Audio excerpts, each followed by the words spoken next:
Hello everyone, welcome back to my channel and I hope everyone is fine। आज हम लोग class 12th का chapter 13 biodiversity and conservation NCERT से reading करेंगे और ये एक ऑडियो बुक है, मतलब ये एक रीडिंग पर्पस के लिए है। आप लोग इसको रिवीजन पर्पस के लिए भी यूज़ कर सकते हो। इसमें कोई एक्सप्लेनेशन नहीं होगा और अगर आपको कोई पर्सनल ट्यूटर चाहिए मुझसे तो आप लोग मुझे मेल कर सकते हो। मैं अपनी मेल आईडी डिस्क्रिप्शन बॉक्स में डाल दूँगी। सो स्टार्ट करते हैं। If an alien from a distant galaxy were to visit our planet Earth, the first thing that would amaze and baffle him would most probably the enormous diversity of life that he would encounter. Even for humans, the rich diversity of living organisms with which they share this planet never ceases to astonish and fascinate us. The common man would find it hard to believe that there are more than 20,000 species of ant, 3 lakh species of beetles, 28,000 species of fishes, and nearly 20,000 species of orchids. Ecologists and evolutionary biologists have been trying to understand the significance of such diversity by taking important questions. Why are there so many species? Did such great diversity exist throughout the Earth history? How did this diversification came about? How and why is this diversity important to biosphere? Would it function any differently if the diversity was much less? How do humans benefit from the diversity of life? Biodiversity. In our biosphere, immense diversity or heterogeneity exists not only at the species level but at all levels of biological organization, ranging from macromolecule within the cells to biomes. Biodiversity is the term popularized by sociobiologist Edward Wilson to describe the combined diversity at all levels of biological organization. The most important of them are: first, genetic diversity. A single species might show high diversity at the genetic level over its distributional range. The genetic diversity shown by the medicinal plant Rauwolfia vomitoria growing in different Himalayan regions might be in terms of the potency and concentration of active chemical reserpine that plant produce. India has more than 50,000 genetic different strains of rice and 1,000 variety of mango. Species diversity. The diversity at the species level. For example, the Western Ghat has greater amphibian diversity than Eastern Ghat. Ecological diversity. At the ecosystem level, India, for instance, with its desert, rainforest, mangroves, coral reefs, wetlands, estuaries, alpine meadows, has a great ecosystem diversity than a Scandinavian country like Norway. It has taken millions of years of evolution to accumulate this rich diversity in nature, but we could lose all the wealth in less than 2 centuries if present rate of species losses continue. Biodiversity and its conservation are now vital environmental issues of international concern as more and more people around the world begin to realize the critical importance of biodiversity for our survival and well-being on this planet. How many species are there on Earth and how many in India? Since there are published record of all species discovered and named, we know how many species in all have been recorded so far, but it is not easy to answer the question of how many species there are on Earth. According to International Union of Conservation of Nature and Natural Resources (IUCN) 2004, the total number of plant and animal species described so far is slightly more than 1.5 million. but we have no clear idea of how many species are yet to be discovered and described.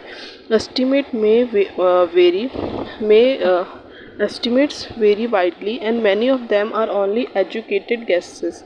For many taxonomic group, species inventories are more complete in temperate than in tropic countries, considering that an overwhelming large population of species waiting to be discovered are in tropics.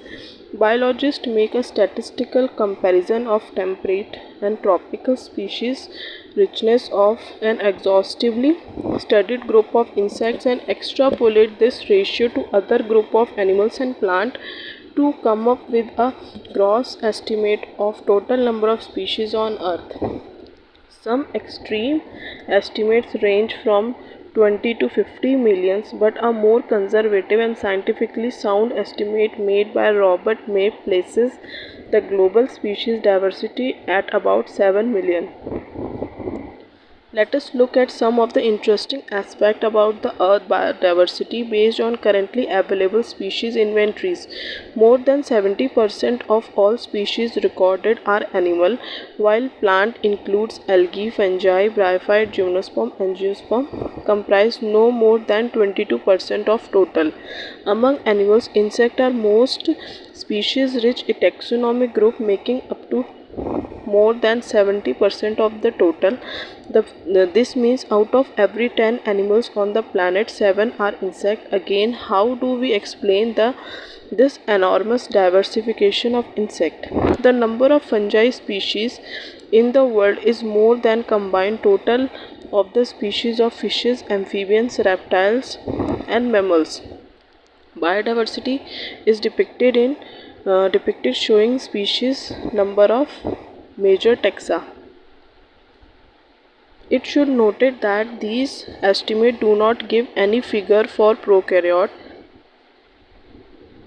Biologists are not sure about how many prokaryote species there might be. The problem is that the conventional taxonomic methods are not suitable for identifying microbial species, and many species are simply not culturable under the laboratory condition. If we accept the biological or molecular criteria for delineating the species for this group, then their diversity alone might run into millions. Although India has only 2.4% of world land area, its share of the global species diversity in an impressive 8.1%. That is what makes our country one of the 12 mega diversity country of the world. Nearly 45,000 species of plant and twice as many animals have been recorded from the India. How many living species are actually there are waiting to be discovered and named? If we accept May global estimate, only 22% of total species have been recorded so far. Applying this proportion to India diversity figure, we estimate that there are probably more than 1 lakh plant species and more than 3 lakh animal species yet to be discovered and described. Would we ever be able to complete the inventory of biological wealth of our country? Consider the immense trained manpower, taxonomists, and the time required to complete the job.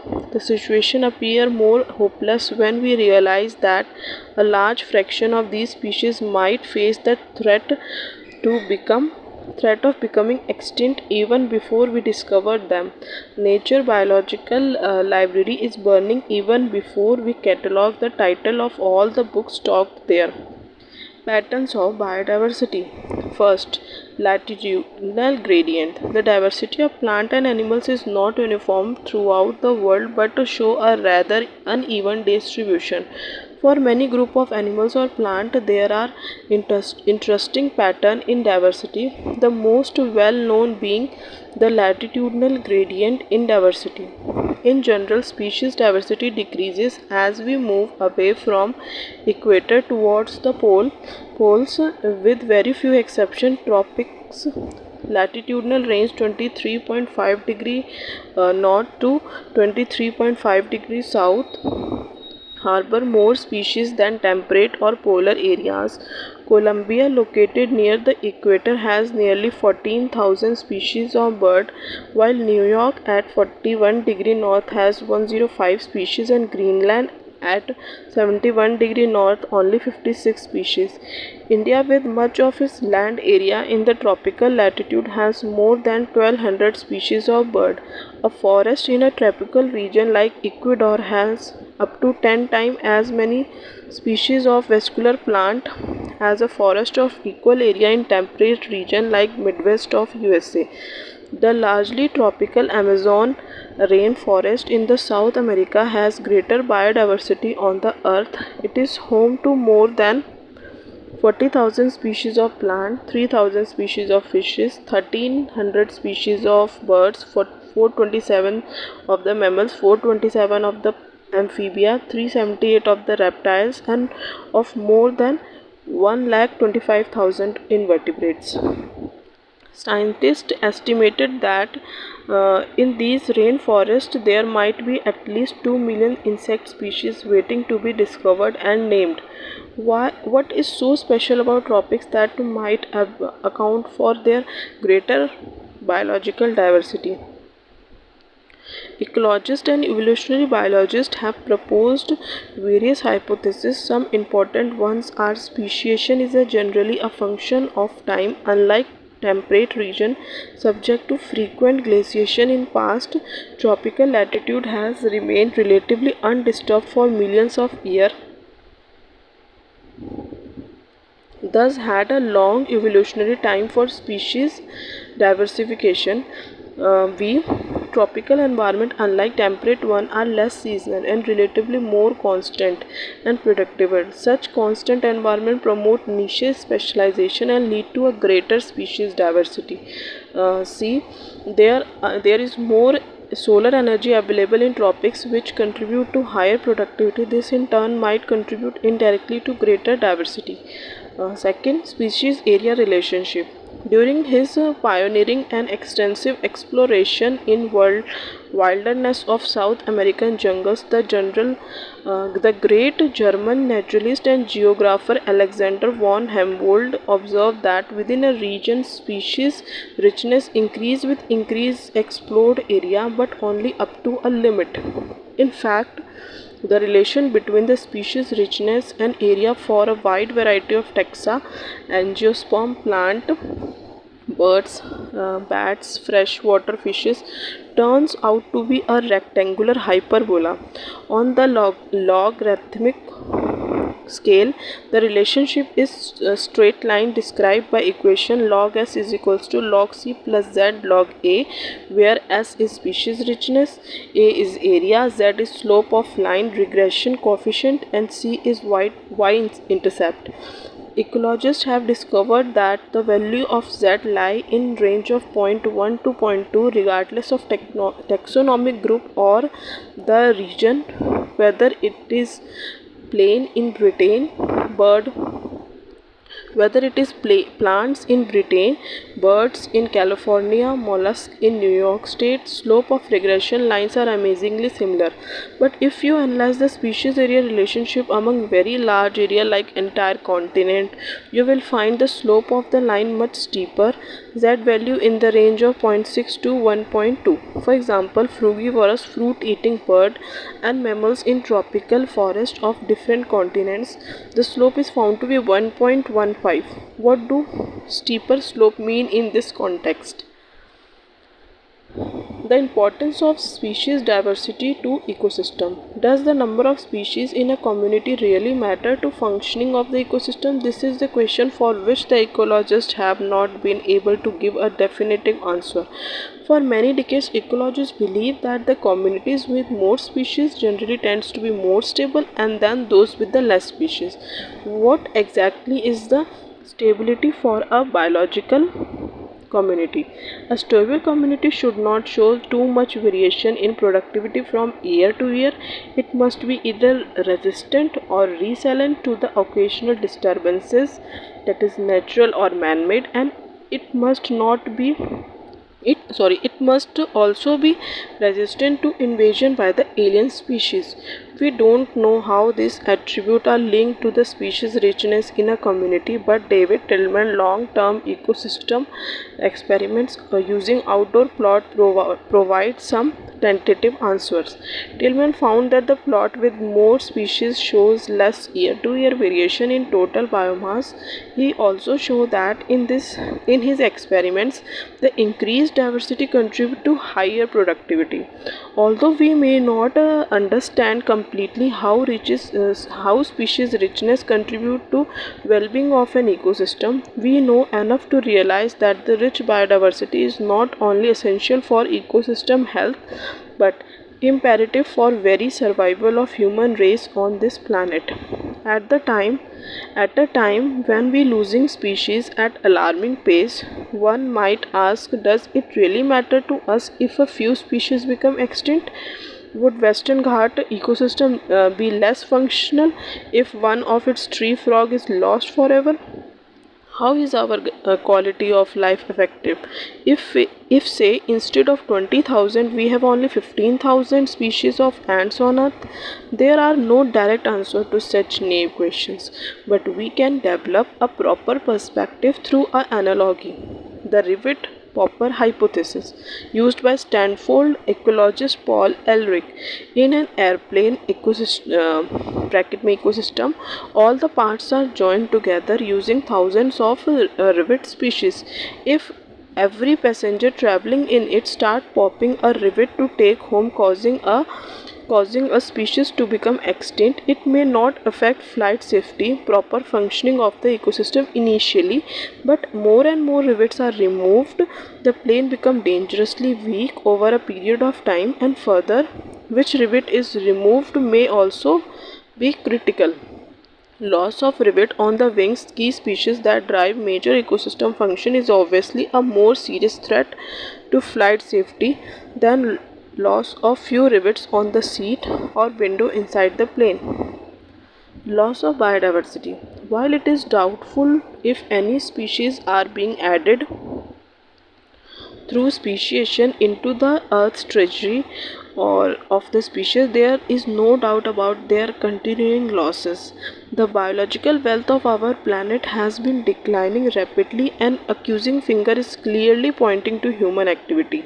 The colonization of tropical Pacific island by human is said to be led is said to lead to the extinction of more than 2,000 species of native birds.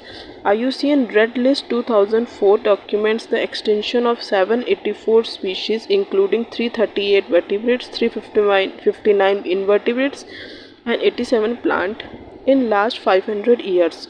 Some example of recent extinction include dodo, Mauritius, quagga, Africa, thylacine, Australia, Steller sicao, Russia, three subspecies like Bali, Javan, Caspian of tiger. The last 20 years alone have witnessed the disappearance of 27 species.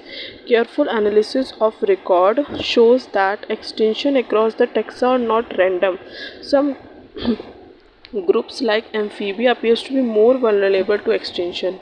Adding to the grim scenario of extinction is the fact that more than 15,500 species worldwide are facing the threat of extinction. Presently 12% of all bird species, 23% of mammal species, 32% of amphibian species, and 31% of gymnosperm species in the world face the threat of extinction. From a study of history of life on the earth through fossil record, we learn that large-scale loss of species like the one we are currently witnessing have also happened earlier, even before human appeared on the scene. During the long period, more than 3 billion years since the origin and diversification of life on the earth, there were 5 episodes of mass extinction of the species. How is the sixth extinction presently in progress different from the previous episodes? The difference is in the rates. The current species extinction rate are estimated to be 100 to 1000 times faster than in pre-human times. Our activities are responsible for faster rates. Ecologists warn that if the present trends continue, nearly half of all the species on the Earth might be wiped out within next 100 years. In general, loss of biodiversity in a region may leads to first, decline in plant production. Second, lower resistance to environment perturbations such as drought. Third, increased variability in certain ecosystem processes such as plant productivity, water use, pest and disease cycle. Causes of biodiversity loss. The accelerated rate of species extinction that the world is facing now are largely due to human activities. There are four major causes. The evil quartet is the sobriquet used to describe them. Habitat loss and fragmentation. This is the most important cause driving animals and plants to extinction. The most dramatic example of habitat loss come from the tropical rainforest, once covering more than 14% of the earth land surface. The rainforests now cover no more than 6%. They are being destroyed fast. By the time you finish reading this chapter, 1,000 more hectares of rainforest would have been lost. The Amazon rainforest, it is so huge that it is called lung of the planet, harboring probably millions of the species, is being cut and cleared for cultivating soybean or for conversion to grassland for raising beef cattle. Besides total loss, the degradation of many habitat by pollution also threatens the survival of many species. When large habitats are broken up into small fragments due to various human activities, mammals and birds require large territories, and certain animals with migratory birds are badly affected, leading to population decline. Overexploitation. Human have always depended on nature for food and shelter, but when need turns into greed, it leads to overexploitation of natural resources. Many species extinction in last 500 years, stellar sea cow, passenger pigeon, are were due to the overexploitation by the humans. Presently, many marine population around the world are over harvested, endangered the continued existence of some commercial important species. Alien species invasion. When alien species are introduced unintentionally or deliberately for whatever purpose, some of them turn invasive and cause decline or extinction of indigenous species.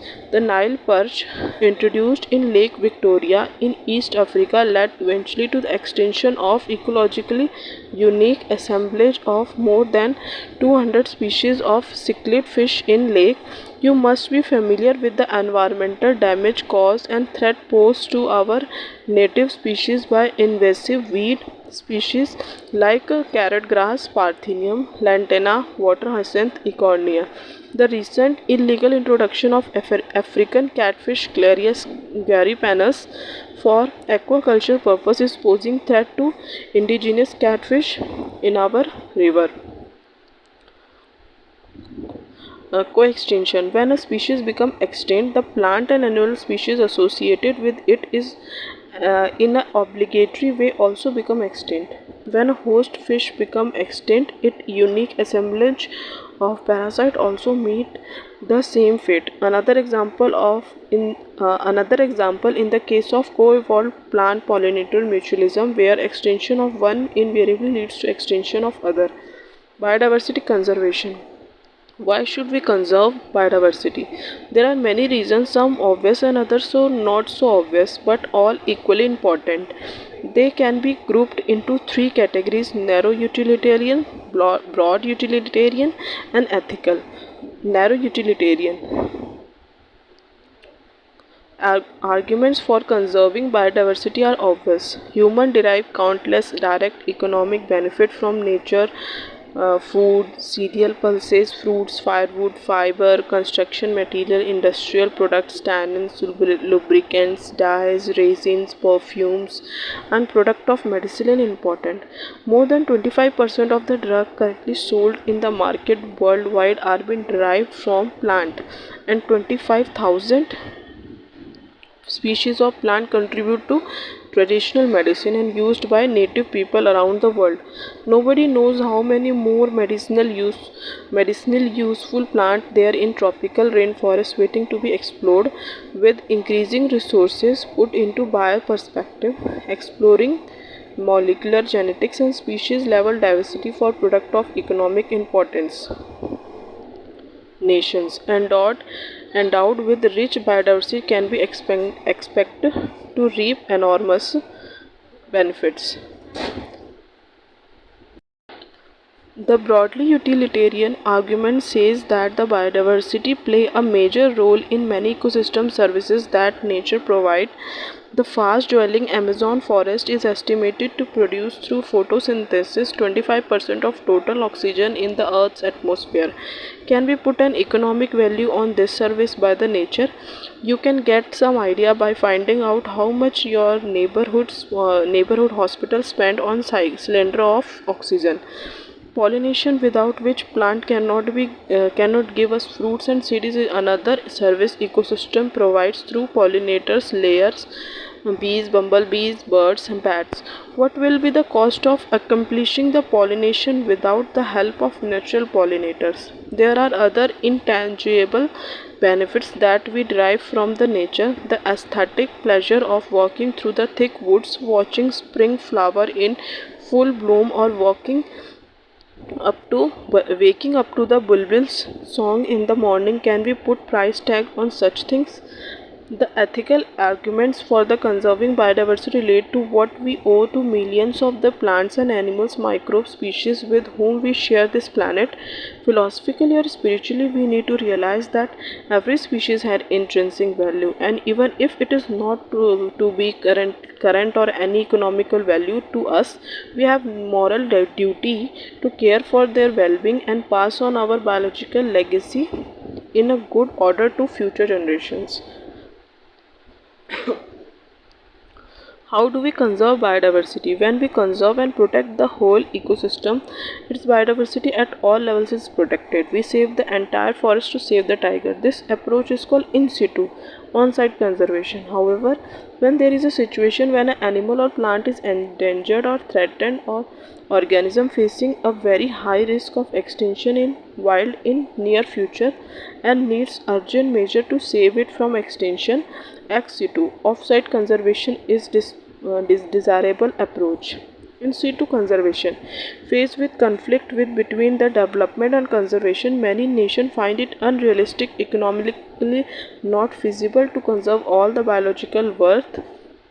Invariably, the number of species waiting to be saved from the extinction far exceed the conservation resources available. On a global basis, this problem has been addressed by eminent conservationists.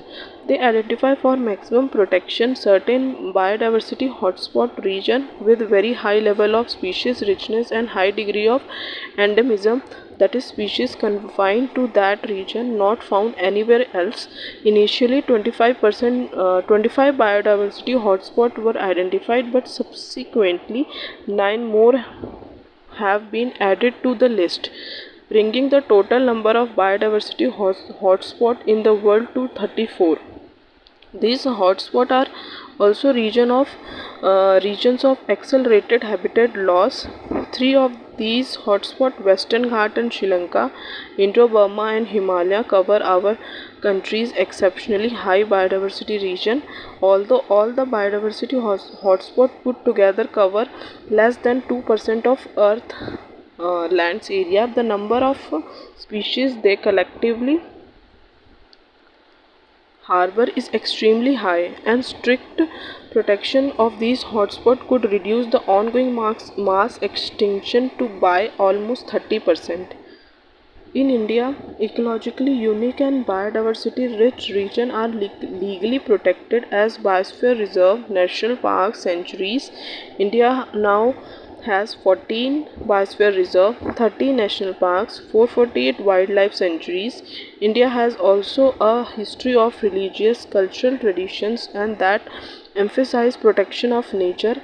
In many cultures, tracts of forest set aside, and all the trees and wildlife within were venerated and given a total protection. Such sacred groves are found in Khasi and Jantia Hills in Meghalaya, Aravalli Hills of Rajasthan, Western Ghat region of Karnataka, Maharashtra, and Sarguja, Chanda, Bastar area of Madhya Pradesh. In Meghalaya, the sacred groves are last refuge for large number of rare and threatened plant. Ex situ conservation. In this approach, the threatened animals and plants are taken out from their natural habitat and placed in a special setting where they can be protected and given special care. Zoological park, botanical garden, wildlife safari parks serve this purpose. There are many animals that have become extinct in wild but continue to be maintained in zoological park. In recent years, ex situ conservation has advanced beyond keeping the threatened species in enclosure. Now, gametes of the threatened species can be preserved in viable and fertile conditions for long periods, and using cryopreservation technique, eggs can be fertilized in vitro and plant can be propagated using tissue culture method. Seeds of different genetic strains of commercially important plant can be kept for long period in seed banks. Biodiversity knows no political boundaries, and its conservation is therefore collectively responsibility of all nations. The historic Convention on Biological Diversity, the Earth Summit held in Rio de Janeiro in 1992, called upon all the nations to take appropriate measure for conservation of biodiversity and sustainable utilization of its benefits. In follow of the World Summit on the Sustainable Development held in 2002 in Johannesburg, South Africa, 190 countries pledged their commitment to achieve by 2010 a significant reduction in current rate of biodiversity loss at global, regional and local levels.